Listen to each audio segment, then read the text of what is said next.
La réserve militaire, ce sont des Français volontaires venus du civil ou du monde militaire qui s'engagent à servir la France pour assurer sa sécurité. On pourrait dire que ce sont des militaires à temps partiel.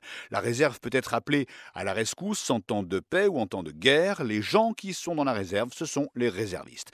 Les réservistes, on peut faire remonter leur origine à la fin de la Révolution française avec la création de la conscription en 1798 pour que l'armée de la France ait un recrutement stable. La France est alors le pays le plus peuplé d'Europe et elle se bat contre ses voisins, notamment sous Napoléon Ier. Ensuite, pour faire simple, la réserve disparaît jusqu'en 1872, date à laquelle elle réapparaît.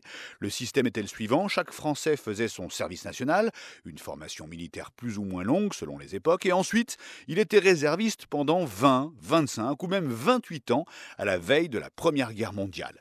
Le système ne fonctionne plus de la même manière depuis les années 90. Le service national obligatoire a disparu en 1997. La France a une armée de métier, la réserve est devenue moins nombreuse, avec des volontaires civils et d'anciens militaires. Pour rejoindre la réserve de la défense, il faut être citoyen français avec ou sans expérience militaire, avoir au moins 17 ans et signer un contrat d'une durée d'1 à 5 ans. Toutes les recrues reçoivent une formation et un entraînement spécifique pour venir en renfort temporairement aux forces armées.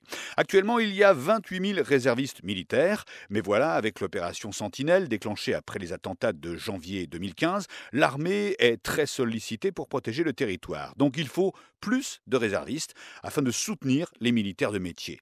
Objectif 40 000 réservistes au total en 2018. L'idée, c'est d'avoir la capacité permanente de déployer 1000 hommes par jour en cas de besoin dans toute la France.